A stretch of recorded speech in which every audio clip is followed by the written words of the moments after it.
Ձեր փաստաբանը։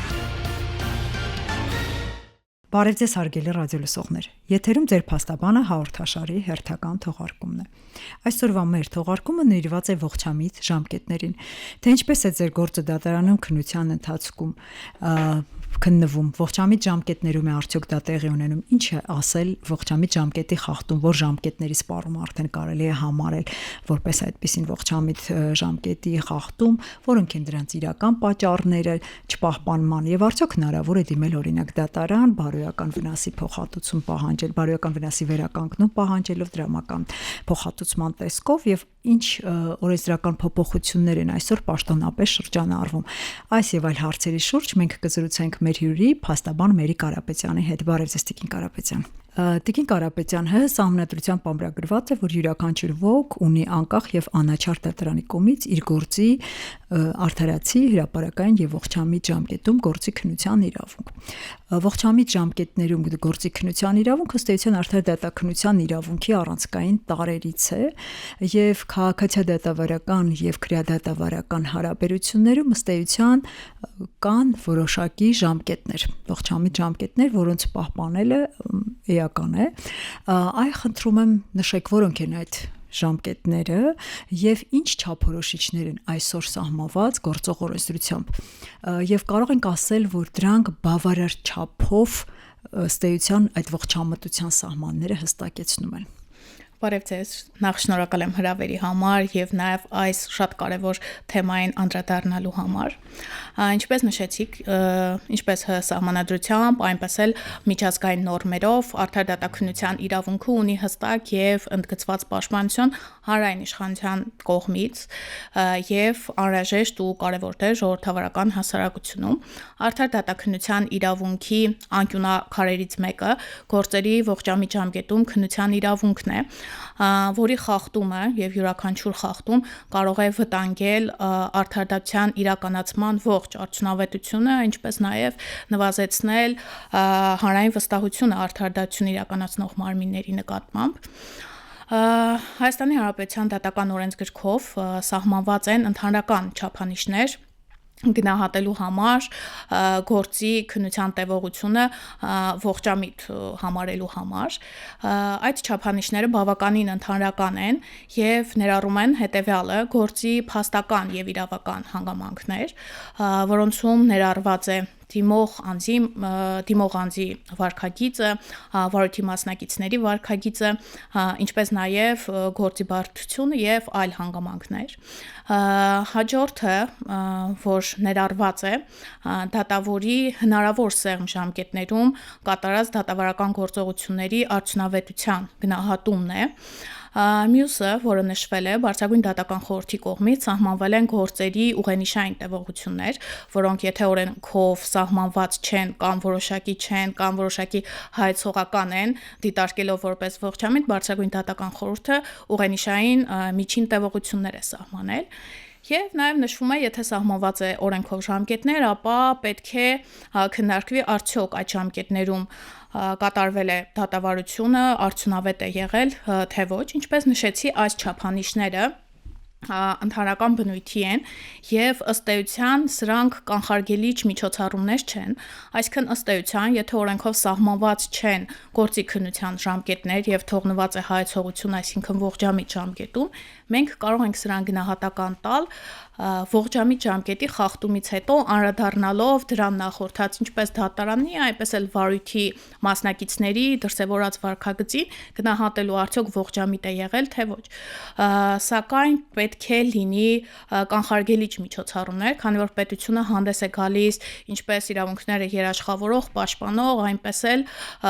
իրավունքների խախտումները կանխարգելող սուբյեկտի եւ այստեղ էական է եւ նաեւ եվրոպական դատարանն է այդպիսի դիրքորոշում արտահայտել, որ պետությունները պարտավոր են իրենց օրենսդրական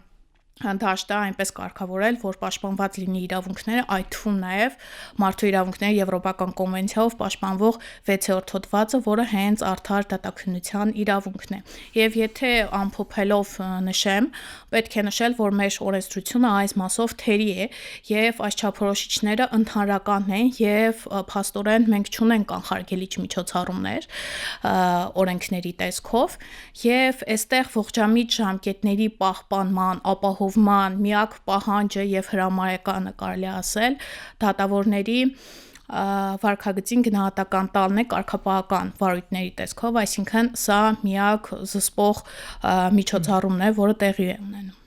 Շատ բարի, դուք ձեր խոսքում նշեցիք մարդու իրավունքների Եվրոպական դատարանի մասին։ Մենք գիտենք, որ Եվրոպական կոնվենցիան ինքնին չի սահմանում ողջամիտ ժամկետը եւ 6-րդ հոդվածի առաջին կետը ըստ էության, որը որ վերարտադրում նաեւ մեր սահմանադրության մեջ, սահմանում է ողջամիտ ժամկետում քննության իրավունք գործի։ Եկեք դուք իհարկե նշեցիք, բայց ես կցանկանայի նաեւ մի փոքր բացեք, արդյոք ժամկետ կա, որ միջինացված ժամկետ, որից ավել քննությունը գործի կամ երկար քննությունը կարող է դիտարկվել ողջամիտ ժամկետի խախտում։ Ներպետական օրենսդրությամբ, պայմանական քաղաքացիական դատավարությամբ եւ այլն կան որոշակի ժամկետներ, սակայն եթե թողնված է հայեցողությամբ, այսինքն նշվում է ողջամիտ ժամկետում, այստեղ պետք է ուսումնասիրել միջազգային պրակտիկան, օրինակ Եվրոպական դատարանը նշում է, որ քաղաքացիական գործերի դեպքում 6 տարի եւ ավել քննությունը արդեն իսկ խնդրահարույց է կոնվենցիայի 6-րդ հոդվածի առաջին մասի, այսինքն ողջամիտ ժամկետների ասպեկտի մասով։ Սա նաեւ հետագայում տարածել է քրեական վարույթների նկատմամբ, դա 2025 թվականին Հունաստանի դեմ կայացված մեկ գործի շրջանակներում է այդպիսի դիրքորոշում արտահայտել։ Բարի, եկեք անդրադառնանք ճյուղային օրենսդրությանը։ Քրեական դատավարության օրենսգրքից սկսենք, որտեղ իրավակարգավորումներ կան կապված ողջամիտ ժամկետի հետ կապված։ Ասենք այն, որ նախաքննությունը պետք է ավարտվի ողջամիտ ժամկետում, վարույթի մասնակիցները իրավունք ունեն ողջամիտ ժամկետում ծանոթանալ գործի նյութերին եւ այլն, այսպես։ Այս կարգավորման արկա իրավիճակը, եթե վերլուծենք, ընդդեմ, այսպես ասած, կամ իօքուտ, ես չգիտեմ, ժամանակը ցույց կտա, այսօր պաշտոնապես շրջանառվող քրեական դատավարության օրենսգրքում փոփոխություններ կատարելու մասին օրենքի հետ, որտեղ որ ըստ էության փոփոխության, այսպես ամբողջ հիմքը դրված է երկու մոտեցման վրա, առաջինը այն, որ պետք է հստակեցվեն ժամկետներ, կոնկրետ, չգիտեմ, 1 տարուց մինչև 3 տարի, եթե բարդություն եւ այլն, եւ եթե ձգձգվում են ամեն դեպքում այդ ժամկետները, պետք է պատճառաբանված որոշում լինի։ Կարծես թե ամբողջ տրամաբանությունը սա այս փոփոխության, խնդրում եմ ասեք, ինչքանով կփոխի այս պատկերը։ Կարող ենք այսպես ինչ որ հաշվարկներ կատարել, որ այո, գոնե մի փոքր կփոխվի, եւ նաեւ այն փոփոխությունը, որ դա հիմք կհանդիսանա դատավորի նկատմամբ կարգապահական պատասխանատվության կիրառելու տեսանկյունից։ Սա առաջին հայացքից շատ լավ է, այո, սա հիմք կարող է լինել, բայց մենք գիտենք, որ դատավորի ըստ էության այսօրվա գործողությունների շրջանակներում գնահատումը նաեւ հիմնվում է գործի քննության ողջամիտ ժամկետների պահպանման այսպես ընդհանուր գնահատման հիման վրա կամ պատկերի հիման վրա։ Ինչ կարող ենք ակնկալել այս փոփոխություններից։ Նախ պետք է ընդգծեմ, որ ինքնին ողջամիտ ժամկետ եզրույթը սուբյեկտիվ ընկալում ունի յուրաքանչյուրի համար տարբեր ընկալումների տեսքով, բայց յուրաքանչյուր իրավաբանի անգամ։ Այո։ Եվ այստեղ մի փոքր սկզբունքների առումով միջազգային մոտեցում կա, որ ողջամիտ ժամկետ եզրույթը ինքնին նշանակում է, որ պետք է վերջ դրվի այն անորոշությանը, որի մեջ տվյալ անձը գտնվում է, կապված իրեն քրեական մասով առաջադրված մեղադրանքի մասով եւ քաղաքացիական սուբյեկտիվ իրավունքների իրականացման հարցում։ Քրեական ասպեկտով նախկինում հանցագործությունների պատժից ազատվելու ժամկետները ավելի կարճ էին սահմանված եւ նաեւ վաղեմության ժամկետը սկսվում էր հոսել կարգավորումը այսպիսին էր հանցագործությունը ավարտված համարելու հաջորդող օրվանից մինչեւ դատական ակտի օրինական ուժի մեջ մտնելը 2021 թվականին ընդունված քրեական օրենսգրքով այս հարցերը վերանայվեցին Քանի որ արկա են բազմաթիվ խնդիրներ ողջամիտ ժամկետների հետ կապված եւ ստացվում էր մինչեւ նախաքննություն, դատաքննություն, եզրափակիչ դատական ակտեր լինում օրինական ուժի մեջ մտած արդեն իսկ սպառվում էին ժամկետները եւ անձը պատժից ազատվում էր եւ այստեղ խնդիր էր լինում դժողի իրավունքների իր համար առաջացած բացասական հետևանքների վրա հասնելու համատեքստում եւ նոր քրեական օրենսգրքով ժամկետները ավելի երկարացվեցին եւ կարեւոր մեկ փոփոխություն կատարվեց, որ վաղեմության ժամկետները սկսեցին հաշվարկվել հետեւյալ կերպ. հանցագործությունը ավարտված համարելու հաջորդող օրվանից մինչեւ քրեական հետապնդում հարուցելը քանի որ բազմաթիվ սուբյեկտիվ պատճառներով դատական նիստերը հետաձգվում է, այդ թվում նաև կապված դատարանների մեծ ծանրաբեռնվածության հետ, թեև Եվրոպական դատարանը դիտարկում է սա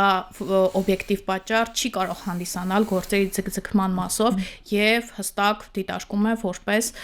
խախտում։ Շրջանառվում է քրեական օրենսգրքի նոր փոփոխությունների փաթեթը, որով առաջարկվում է քրեական գործերի վարույթը վերաքննության փուլում վերաքննիչ դատարանում իրականացնել գրավոր ընթացակարգով եւ հստակ ժամկետներ սահմանել քաղաքացիական դատավարության կարգով, եթե որպես համեմատություն նշեմ, վաղուց է գործում այս կարգը, այսինքն վերաքննության փուլում գործերի քննությունը բանավոր կարգով չի իրականացվում եւ սահմանված են որոշակի ժամկետներ արդյունավետության մասով, եթե դիտենք ողջամիտ ժամկետների պահպանման ասպեկտով,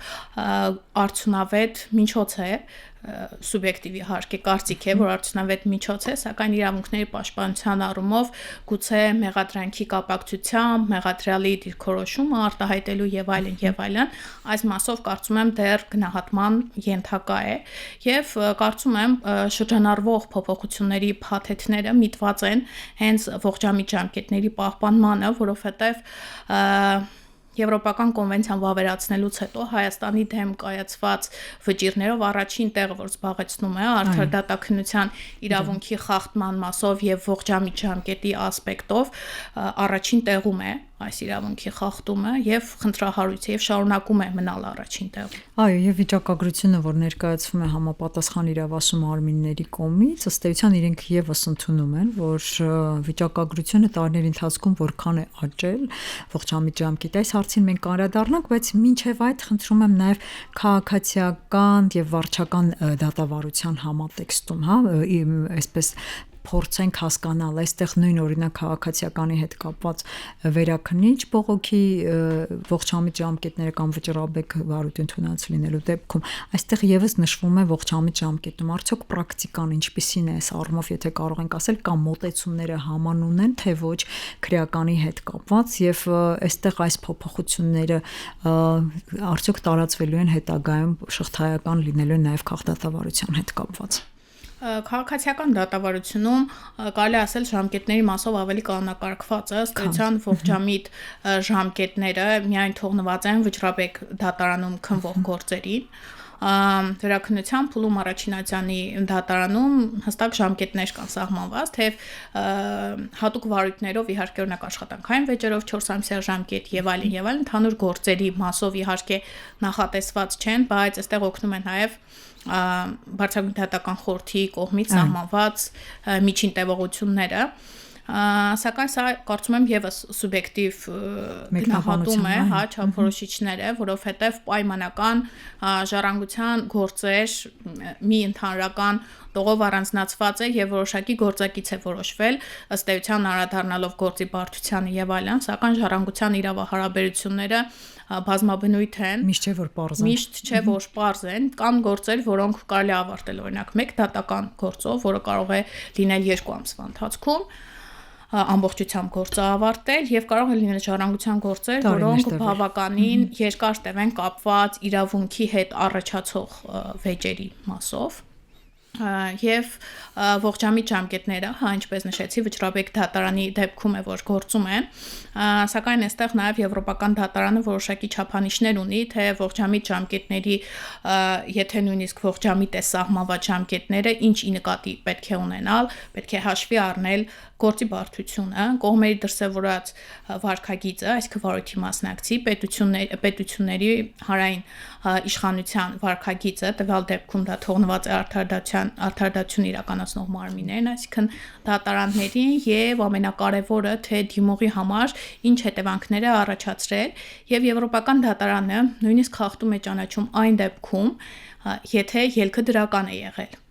Այսինքն այստեղ գնահատման ենթակա է, թե ինչ անորոշության մեջ են գտնվել անձինք, ելնելով սպասողական իրավիճակից, սպասելով արդարադատության։ Սպասողական ձգողականություն այսպես, եթե կարող եմ։ Շատ բարի, ողջամիտ ժամկետների չկատարման պատճառները իրականում ինչով կարող եք բացատրել մեր պրակտիկայում, կերծանրաբեռնվածություն, դատավորների նվաստիվ եւ այլն եւ այլն։ Ես անդրադարձա քաղաքացիական դատավարության կարգին, փորձելով զերծ մնալ վարչական դատավարությունից, որովհետև այս պահին դա առանձին հաղորդման թեմա է, որտեղ պետք է մասին երկար խոսել, ամենախնդրահարույցը կարելի է ասել վարչական դատավարությունն է եւ դատավարության կարգով իրականացվող գործերը, որպես օրինակ, եթե նշեմ, օրինակ 2025 թվականի մարտ ամսին ունեցել են գործ, որի հրապարակումը նշանակվել է 2027 թվականի փետրվարին եւ սա ուղղակի վարչական ակտի վիճարկում է եղել, այսինքն այստեղ որևէ հետաձգելու եւ հենց պատճառը գալիս ենք պատճառներին, ինչն է, դա դատավորների ծանրաբեռնվածությունն է եւ ըստ էության դատավորների թվականակի քիչ լինելը, նախկինում վիճակագրություն կար, որ Հայաստանում 100,000 բնակչին հասնում է 8 դատավոր, որը կազմում է տոկոսային առումով, եթե չեմ սխալվում, 17%, եւ եթե համատության կարգով նշենք, բնակչության իհարկե թվականակով Լիտվայում, Լատվայում գրեթե բնակչությունները նույնն են, եւ այստեղ եթե տոկոսային առումով համատություն կա, այնտեղ կազմում են 100,000 բնակչի թվով մոտարապես 27 եւ համապատասխանաբար 29%, որը ահռելի թիվ է։ Եվ կարծում եմ սրա հետևանքը այն է, որ Հայաստանի դեմ անդադ կայացվում են ողջամիտ ժամկետների խախտման մասով վճիռներ եւ գուցե նաև հանրային վստահությունն է նվազում արդարադատություն իրականացնող մարմինների նկատմամբ, որովհետև անձինք ունեն խնդիր դատական պաշտպանության կարիք, սակայն կապված ձգձգումների հետ անորոշության մեջ անընդհատ գտնվելու, դրա հետ առերեսվելու, մարդիկ ձգտում են իրենց խնդիրները չհասցնել դատարան կամ ուղղակի չկարգավորել։ Ես հիշեցնեմ մեր ռադիոլսողներին, որ այսօր ձեր փաստաբանը հաղորդաշարի ընթացքում մենք զրուցում ենք դատական գործերի ողջամիտ ժամկետների քննության մասին։ Մեր հյուրն է փաստաբան Մերի Կարապետյանը։ Տիկին Կարապետյան, շարունակելով մեր զրույցը, տեսեք, մենք նշեցինք ուղենիշային տևողությունների մասին ԲԴԽ որոշման հիման վրա, որը ըստ էության սահմանում է, որ ելնելով գործի առանձին տեսակներից եւ բարդությունից կարող են սահմանվել գործերի քննության ուղենիշային տևողության այդ ժամկետները։ Հիմա այսպեսի մի հարց, եւ գործերը ըստ բարդության բաժանվում են պարզ է, բայց ամեն դեպքում նշենք մեր համաքաղաքացիների համար պարզ, միջին, բարդ եւ առանձնակի բարդության։ Իսկ այդ բարդությունը որոշվում է ըստ էության ելնելով իրավական եւ փաստական այդ բարդության չափանիշների գործակիցների համագումարով։ Հիմա սովորական քաղաքացին, որը գրագետ է, բայց իրավաբան չէ, կամ նույն փաստաբանի համար այդ գործի բարդությունը արդյոք հեշտ է այդ գործակիցներով որոշել, ինչ որ առումով կանխորոշել բարդություն գնահատել, հետո կանխորոշել այդ ողջամիտ ժամկետների խախտման հավանականությունը։ Կարծում եմ ինքնին այս չափորոշիչները եւ միջին տևողությունները, որոնք սահմանված են, թեև ինքնին նշվում է միջին, սակայն արդյունավետ միջոց չեն, որովհետեւ իմ կարծիքով սրանք շատ սուբյեկտիվ գնահատման ենթակա են, հենց գործի բարդությունը նաեւ գնահատելու, որովհետեւ կան պարզ գործեր, որոնք իրականում իրավունքի հետ կապված գուցե վեճ է առաջանում դատարանում եւ գործի տևողությունը շատ ավելի երկար տևի, այսինքն սրանք սուբյեկտիվ գնահատման ենթակա են եւ կարծում եմ արդյունավետ միջոց չեն։ Իմ դիտարկմամբ եւ նաեւ միջազգային պրակտիկան է դա նշում, որ պետք է կանխարգելող մեխանիզմներ գործեն, այլ ոչ թե խախտումից հետո նոր որոշակի ինչ որ միջին չափորոշիչներով գնահատումներ իրականացվի։ Տեսեք, Տիկին Կարապետյան, Երբ մենք խոսում ենք ողջամիտ ժամկետների մասին, կարևոր նաև այս հսկողության մշտադիտարկման համակարգի գործառնությունը։ Մենք գիտենք, որ ԲԴԽ-ն ունի որոշում 24 թվականին կարծես թե, որով որ ըստ էության դատարանների առաջին ատյանի վերաքննիչ դատարանների նախագահների կողմից ողջամիտ ժամկետների այսպես հսկողության կարգ է սահմանված։ Յուրաքանչյուր դատարանի նախագահ, ինչքանով էլ որ արդարության կողմնակից լինի, այստեղ կողմնապահության գործոնն էլ լրիվ նվազեցված չէ։ Այ ոնց է սա, ինչքանով է նախ այս որոշումը պրակտիկայում պահպանվում, եթե հայտնի է ձեզ, եւ որքանով է իրատեսական, որ այնուամենայնիվ պահպանվեն եւ փորձ այդ մշտադիտարկման արդյունքները վերլուծվեն, դրանց հիման վրա փոփոխություններ կատարվեն։ Վստահ եմ, նույն դատական դեպարտամենտը, նախարարությունը եւ այլ բոլոր մարմինները, որոնք այս կամ այն չափով ֆունկցիոնալ առնչություն ունեն, կատարում են այդ աշխատանքը, բայց արդյոք դա զգում է նույն փաստաբանը իր պրակտիկ աշխատանքում, արդյունքը դրական թե ոչ։ ԲԴԽ-ի սահմանած այս որոշումը մշտադիտարկումներ են իրականացնում դատարանների նախագահները տարեկան յուրաքանչյուր կիսամյակը մինչև օգոստոս ամիսը եւ հաջորդող մինչև փետրվար ամիսը դատարանների նախագահներին ներկայացվում է այն գործերը, որոնց միջին տևողությունները հատված են։ Նշելով դատավորի անհասկանալը գործի տեսակը եւ եթե օրենքով սահմանված է ժամկետ, դրա հատման ժամանակահատվածը եւ եթե ժամկետ չկա, թողնված է ողջամիտին, ապա Վարչական դատական խորհրդի սահմանած միջին ուղենիշային տևողություններով։ Սակայն սա կարծում եմ ոչ միշտ է, որ արտացոլում է իրականությունը։ Պայմանական այնտեղ նշվում է դատավորի վերջին կատարած դատավարական գործողությունը, դատական նիստերի միջև ընկած միջին ժամանակահատվածը։ Օրինակ, քաղաքացիական դատավարության կարգով ըստ ցուցակների միայն նշվածով կարելի է տեսնել, որ դատավորը յուրաքանչյուր ամիս կամ 2 ամիսը մեկ դատական նիստ է հրավիրել, որ հաջորդ նիստը օրինակ հետաձգվել է դիմող կողմի կամ դատավարության մասնակիցների միջնորդությամբ եւ այստեղ խնդրահարույցը ինչն է, որ օրինակ քաղաքացիական դատավարության կարգով գուցե դատարանը ապացուցման պարտականությունը բաշխելու որոշում պետք է կայացնի եւ յուրաքանչյուր կողմի վրա ապացուցման պարտականություն դնի իր կողմից վկայակոչված փաստերը ապացուցելու եւ որի համար ժամկետ է սահմանվում եւ այդ որոշումը այնքան ուշ կայացվի կամ այնքան ուշ տրամադրվի կողմերին, որ ֆիզիկապես կողմերը չկարողանան այդ ապացույցները հավաքագրել եւ ստիպված պետք է միջնորդեն հաջորդող դատական նիստը հետաձգվի։ Այստեղ ստացվում է նիստի հետաձգման կապակցությամբ դատավորը որևէ անմիջական գործողություն չունի, դա դատավարության մասնակցի վարքագծի հետևանքն է, սակայն կարևոր է նաեւ դրան նախորդած արդեն արդարադատություն իրականացնող մարմնի վարքագիծը, թե արդյոք սերմ ժամկետներում է իրականացրել կամ սահմանված ժամկետներում է իրականացնել, որ անձը հնարավորություն ունենա օրինակ իր վրա դրված բեռը կատարելու եւ կատարելու ողջամիտ ժամկետներում։ Տեսեք, այս խնդիրը միայն մեզ համար չէ, այլ բնորոշ է շատ պետություններում եւ այստեղ մենք գիտենք, որ համապատասխան մարմինները, նույն Եվրոպայի խորհրդի տարբեր մարմիններ,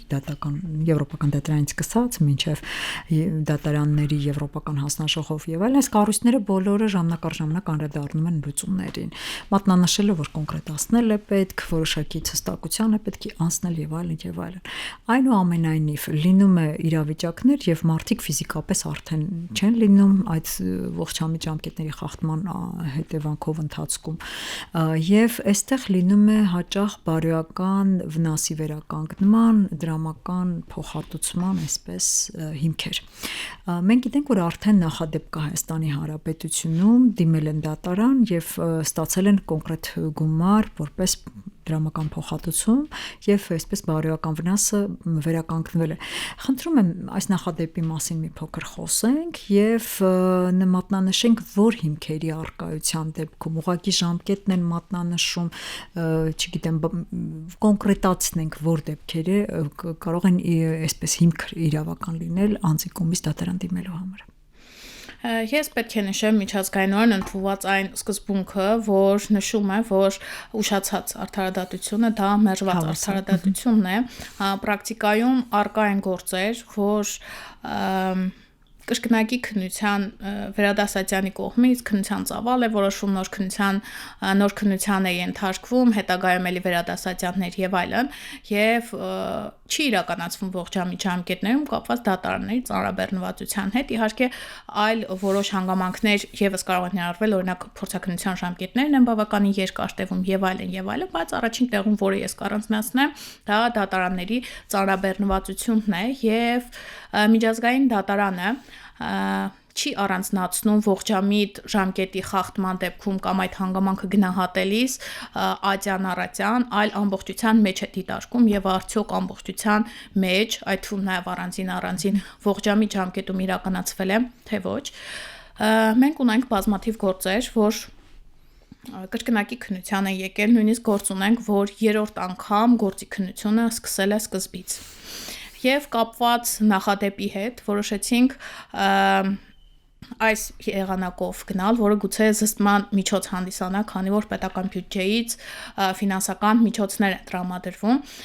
Եթե պետք է գնային օրինակ դատավորների կարգապահական պատասխանատվության ենթարկելու հարցեր քննարկել եւ այլն, տեսնում ենք, որ այդքան էլ արդյունավետ միջոց չէ եւ դիմողի համար որևէ արդյունք չի լինում։ Դիմողը տարիներ, այո, շոշափելի որևէ արդյունք չի լինում, տարիներ շարունակ անորոշության մեջ սպասում է արդարադատության եւ ուղղակի իրեն ասել, որ դատավորին կարգապահական ենթարկելու միջոցով սա է խախտման հետևանքը։ Մենք որոշեցինք այլ ճանապարհով գնալ եւ իրավունքի խախտման ողջամիտ ժամկետում գործի քննության իրավունքի խախտման փաստ արձանագրել եւ դրա դիմաց որպես բարոյական վնաս խնդրել եւ մեր պահանջի հիմքում այն էր, որ տվյալ անձին անորոշության մեջ են գտնվել, գործի քննությունը տևել էր 8 տարի, վարչական դատավարության կարգով էր իրականացվել եւ նաեւ որոշումը վճիռը կայացնելուց հետո դատարանը սահմանված ժամկետում եւ նույնիսկ դրանից ահագին ժամանակ անց չէր տրամադրել կողմերին։ Եվ մեր հենց փաստական հիմքը դա էր, որ մարդիկ անորոշության մեջ սպասում են արդարադատությանը եւ իրենց վերաբերյալ կայացվող որոշմանը։ Դատարանը այստեղ խախտում ճանաչեց։ Մենք երկու գործեր ունենք վարչական կարգով իրականացվող տարբեր վարչական մարմինների հետ վարչահարության հետ կապված, որոնք վիճարկել էինք եւ երկու հայց էինք ներկայացրել, բայց այստեղ խնդիրը նա է, որ նույնիսկ ողջամիտ ժամկետի քննության այս իրավունքի խախտման փաստի արձանագրման դատական գործն է, որ չի իրականացվում ողջամիտ ժամկետներում։ Սա նույնպես պարադոքսալ է, բայց իրականություն։ Այո, սա նույնպես տևել է տարիներ, բայց ի վերջո արդյունքի հասանք եւ դատարանը որպես բարոյական չի գերազանցել ամեն դեպքում։ Դե եվրոպական դատարան դիրքորոշմամբ թե քաղաքացիական գործերի մասով է նշում, հետագայում նաեւ տարածել է քրեական գործերի մասով, որ 6 եւ ավելի տարի քննությունը արդեն իսկ խնդրահարույց է։ Ես նկատի ունեի հենց ձեր կողմից այս վերջի գործի նախադեպի հետ կապված գործի, չէ, այդքան դրա մասին էր խոսքը։ Շատ բարի։ Հուսանք, որ այնուամենայնիվ այն օրենսդրական փոփոխությունները, որոնք ընդունվեն, ըստ էության կփոխեն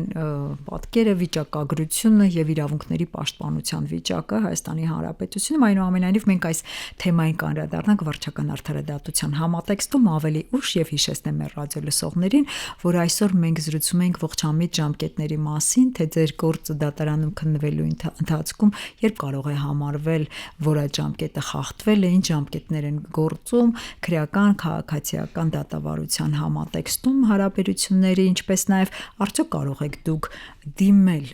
դրամական փոխհատուցում պահանջելու նպատակով դատարան, որպես բարոյական վնասի վերականգնում եւ այսօր պաշտոնապես շրջանառվում են, ինչպես նշվեց, հաղորդման ընթացքում օրենսդրական փոփոխություններ, որոնք որ հուսանք մոտ ապագայում կընդունվեն եւ մի փոքր բոլորիս իրավունքների պաշտպանության վիճակը գոնե կփոխեն։ Շնորհակալություն եմ հայտնում եւ հիշեցնեմ, որ մեր հյուրն էր փաստաբան Մերիկ Կարապետյանը, իսկ ձեզ հետ էր հաղորդման հեղինակ Նարինե Սոլոմոնյանը։ Ցտեսություն։